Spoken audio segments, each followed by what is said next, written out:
Lisa's family had other plans. "You are not going," Lisa had told me, her voice sharp as glass. "My parents don't think it's appropriate for you to leave me alone." Alone? As if she ever cared about my presence when I was home. Lisa's parents were overbearing, always inserting themselves into our marriage as if I had signed up to be their puppet. They claimed it was about family unity, but I knew the truth. They controlled her, and in turn, she tried to control me.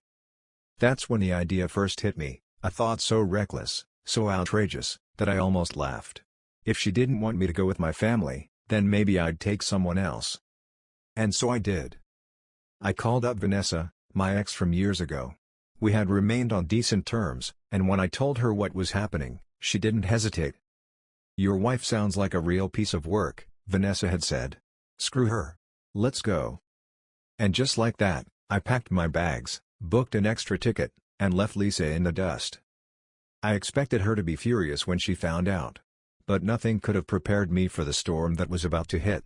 I was halfway through my second drink on a beachside lounge chair when my phone exploded with notifications. Lisa. At first, I ignored her. Let her stew. Let her feel what it's like to be powerless for once. But as the calls kept coming, I finally gave in, swiping to answer with an almost lazy satisfaction. "Where the hell are you?" she screeched before I even said a word. "On vacation," I said coolly, swirling the ice in my glass. "Since you didn't want me to go with my family, I decided to take someone else." Silence. A dangerous, suffocating silence. Then, in a voice laced with venom, she spat, "Who?" I debated telling her. The truth would send her into a blind rage, and that thought was appealing.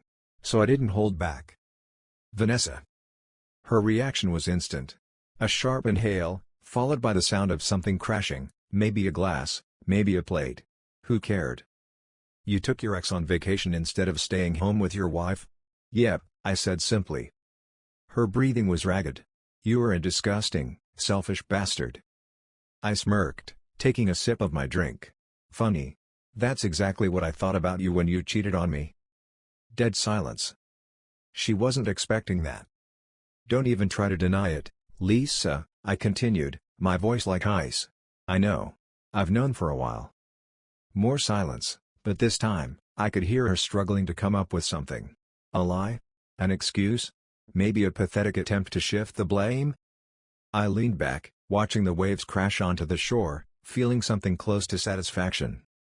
"Let the games begin." Lisa finally spoke, her voice shaking, not with guilt, but with anger. "You are insane," she hissed. "I have never cheated on you." I laughed. A deep, satisfied laugh that I knew would get under her skin. "Come on, Lisa. You really think I'd say that without proof?" I let that hang in the air. She didn't respond right away, which meant she was scrambling, running through every possible scenario, trying to figure out what I knew and what I didn't. "I don't know what kind of sick fantasy you've created in your head," she finally said, her voice laced with forced confidence. "But I have never been unfaithful. You're just looking for an excuse to justify your disgusting little revenge trip." There it was. She was trying to flip the script, to make me the bad guy. Classic Lisa. "Sure," I said casually. "If that helps you sleep at night." She exploded. "You abandoned me. You embarrassed me in front of my family. You're running around with your whore of an ex while I'm here, wondering if my husband even loves me anymore." That last part almost made me laugh out loud. As if she had ever wondered about my feelings when she was screwing around behind my back. I let her rant, let her hurl insult after insult, let her play the victim.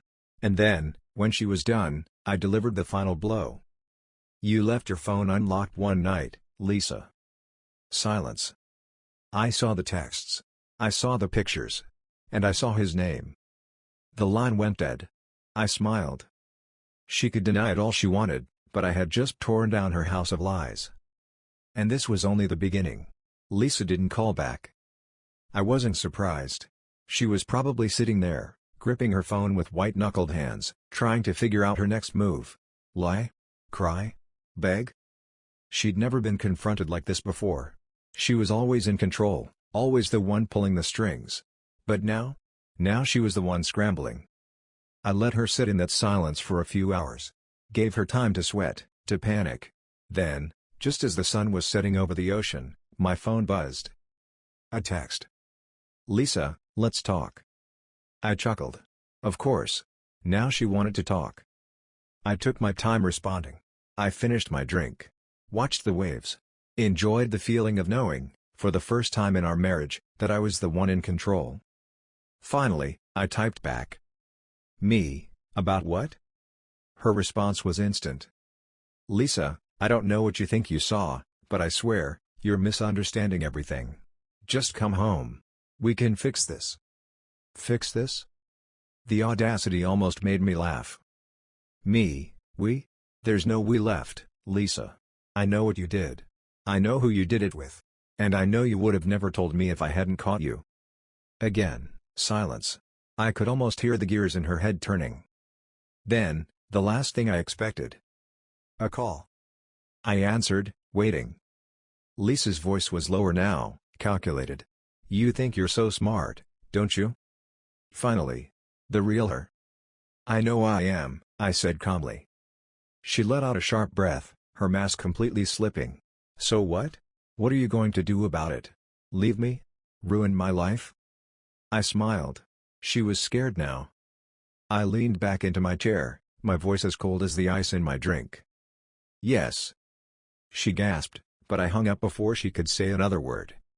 Let her panic. Let her wonder what was coming next. Because I wasn't just leaving her. I was going to make her suffer. Lisa didn't call again that night.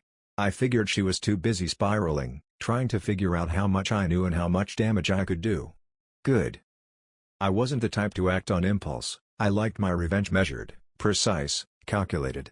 And now that she knew I wasn't just going to roll over and take it, I knew she'd be scrambling to do damage control. By morning, I had my next move planned. Step 1. Gather every piece of evidence I had. Lisa thought I had only seen some texts, maybe a few pictures.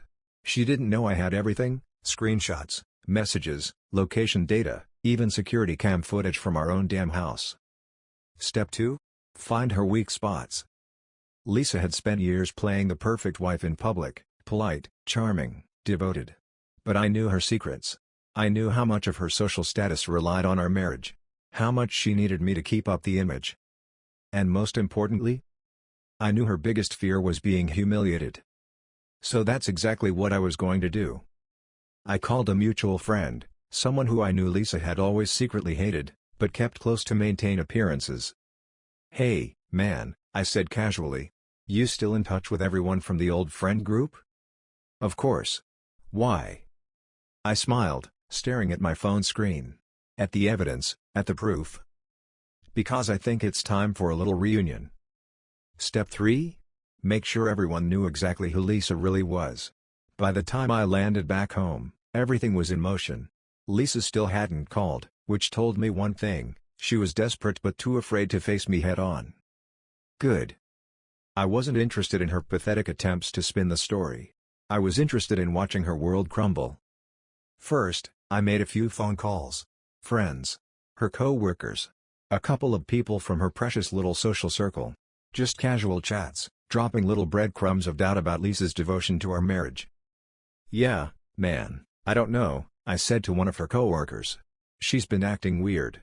Staying out late. Getting secretive. And, I did find some messages that didn't exactly scream faithful wife." I could practically hear the gears turning in his head. Lisa had built a flawless public image, but all it took was a few whispers for people to start questioning. Step 4? Expose her to the one group she couldn't manipulate, her own damn family. Her parents. The same controlling, overbearing assholes who had tried to dictate my life from day one. The ones who forced me to cancel my trip with my family. The ones who thought their daughter was a saint. I sat outside their house, phone in hand, every screenshot, every video, every single piece of evidence neatly organized in a folder labeled, "Lisa, the lying whore." I knocked. Her father answered. He frowned when he saw me. "You are supposed to be on vacation." I smiled. "Trust me, this is way more satisfying." Then I stepped inside and destroyed her life. Lisa's father sat across from me, his usual smug expression replaced with something far more satisfying: confusion. Her mother, always so quick to defend her precious daughter, sat stiffly beside him, already sensing that something was off. "All right," her father said gruffly. "What's this about?" I pulled out my phone, scrolled to the folder of doom, and placed it on the coffee table between us. "Take a look." Lisa's mother hesitated before picking it up. The second she opened the first screenshot, her face went white. Messages. Pictures. Proof. Lisa's father leaned over, squinting at the screen. "What the hell is this?" "Your daughter," I said, leaning back, arms crossed. "Cheating on me for months. Maybe years. Lying to my face. Lying to all of us." Her mother let out a sharp gasp, hand flying to her mouth as she scrolled through even worse messages, explicit ones. Nudes. Dirty talk. Things no married woman should ever be sending to another man. Her father, ever the controlling asshole, went deathly still. His jaw clenched. His hands curled into fists. "No," he muttered, shaking his head. Denial. "Lisa wouldn't." "She did." I cut him off, my voice cold. "And she was never going to tell you." The silence stretched between us, thick and suffocating. Then, footsteps. "Lisa." I turned my head just in time to see her standing at the entrance to the living room, her face frozen in horror as she realized what was happening. Her eyes darted to the phone in her mother's hands, then to me, then back to her father.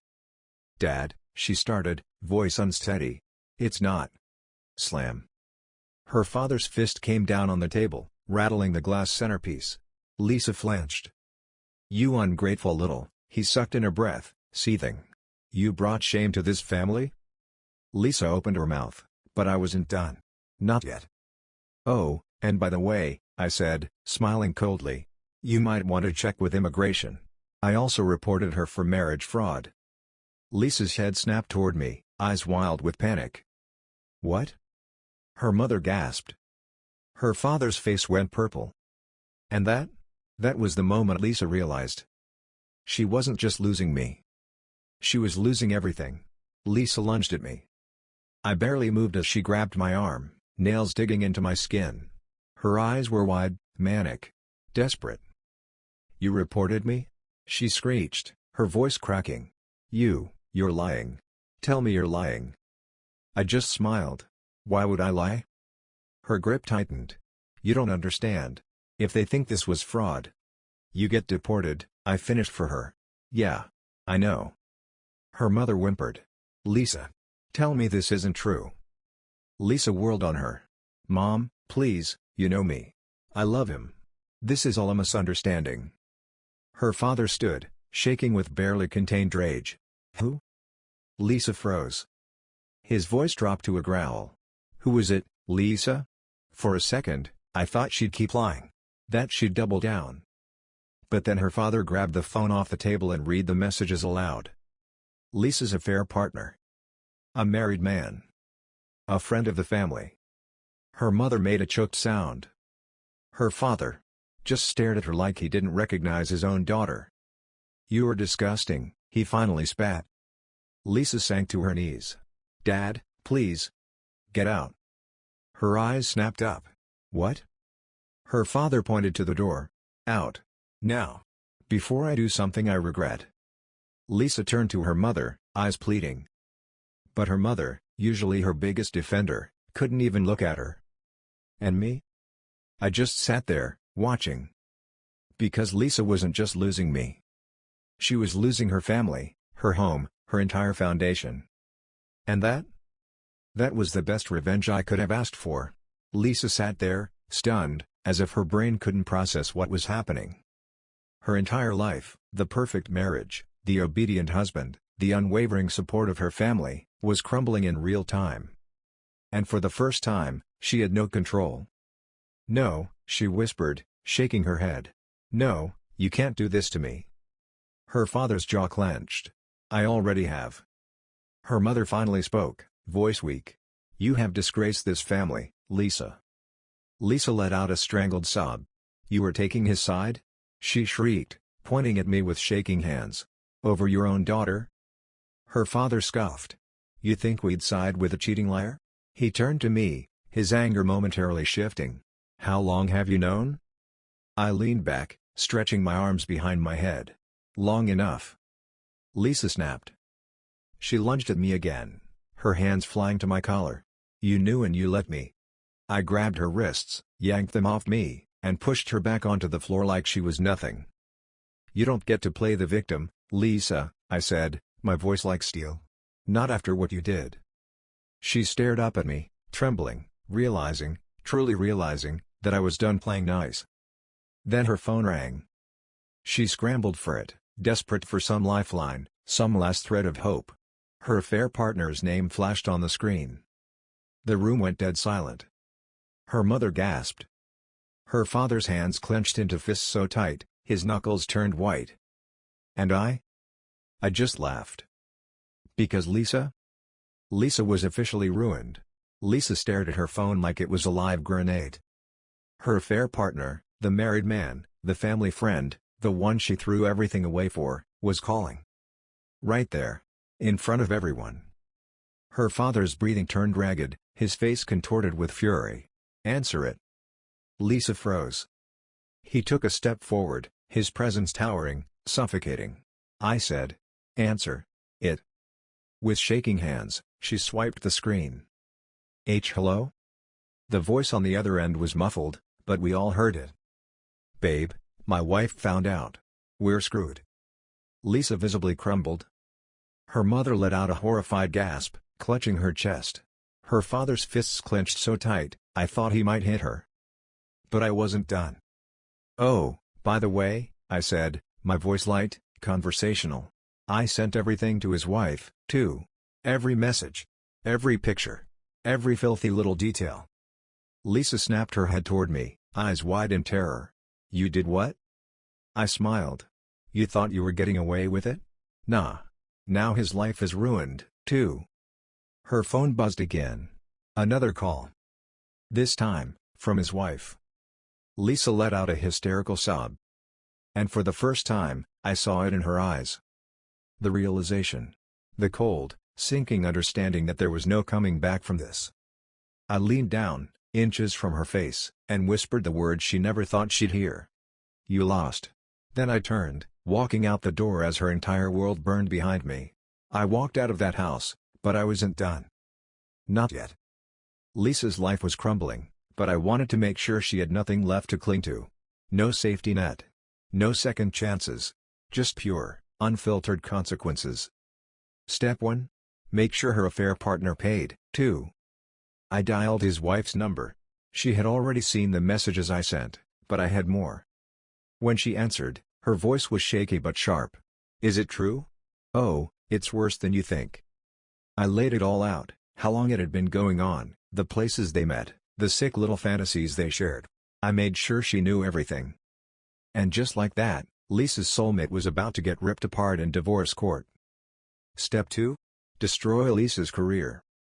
She had a cushy job, one that relied heavily on reputation and networking. But here's the thing, her boss? His wife was in the same social circle as Lisa's mom. It took one carefully placed conversation to make sure word spread like wildfire. Within 24 hours, Lisa was called in for an emergency meeting. Step 3. Make sure she had nowhere left to run. I canceled every joint account, froze the credit card she used, and removed her from every shared asset. She was locked out of everything. No money. No job security. No family support.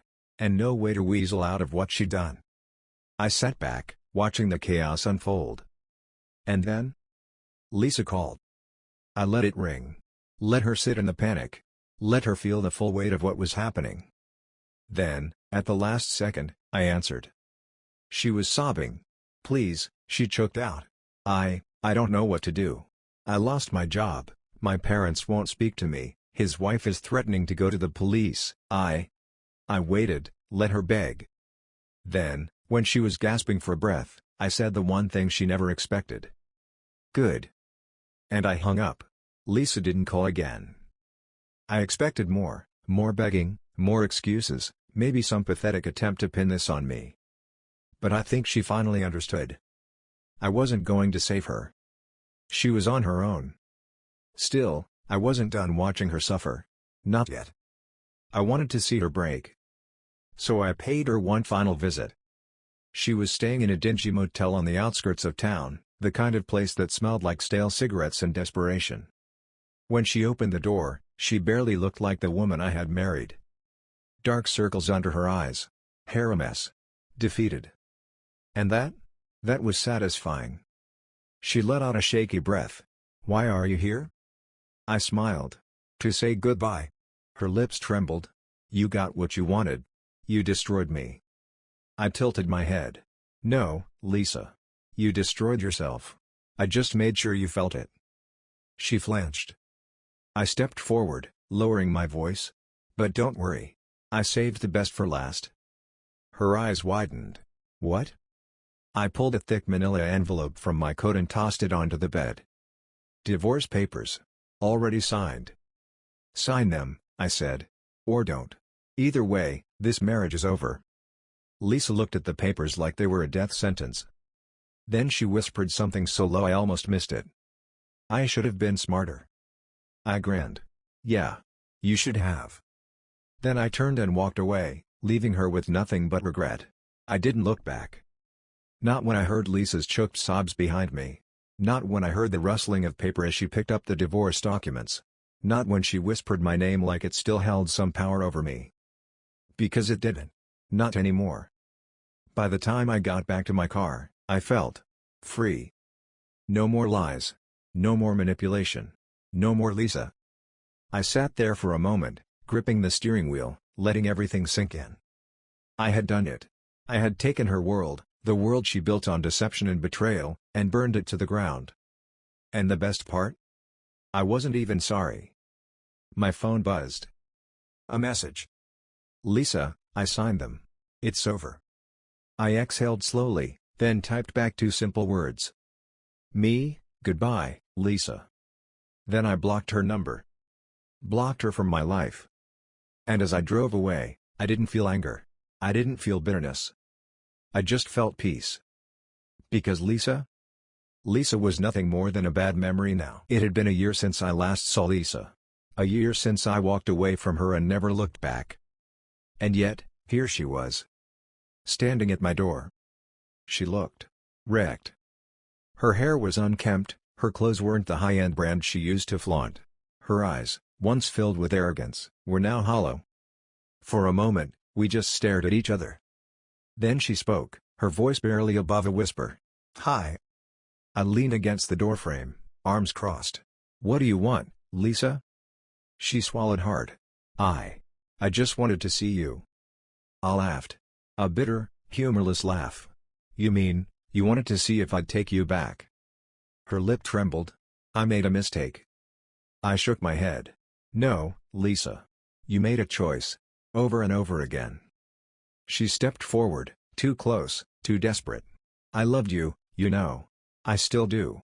I was stupid, but you—" I cut her off. "Lisa. Stop." She blinked. "You don't love me," I said calmly. "You loved control. You loved knowing I was always there, always loyal, always willing to fight for us." She opened her mouth, but I kept going. "But when I stopped fighting? When I finally walked away?" I tilted my head. "That's when you lost. Not just me. Everything." Tears spilled down her face. "I miss you." I exhaled slowly. "You miss what I gave you." Lisa let out a choked sob. "Can't we just—" "No." Her breath hitched. "But, Lisa." My voice was cold, final. "You don't exist to me anymore." Her face crumpled. And for the first time, I felt nothing. No anger. No satisfaction. Just indifference. She waited, hoping I'd change my mind. Hoping I'd give her something, anything. But I didn't. I shut the door. And this time, I didn't look back. That night, as I sat on my balcony, staring out at the city, I thought about everything. The betrayal. The lies. The revenge. Had it been worth it? I took a sip of my drink, letting the cold burn slide down my throat. Yes. Because revenge isn't just about hurting someone back. It's about justice. About making sure they feel every ounce of the pain they caused you. Lisa had tried to steal my dignity, my trust, my future. Instead, I took everything from her. And now? Now, she was nothing. Just a memory. Just a cautionary tale. And me? I was free. I leaned back, exhaling slowly, watching the city lights flicker. Lisa thought she had broken me. But in the end, I was the one who left her in ruins. And I never felt more alive.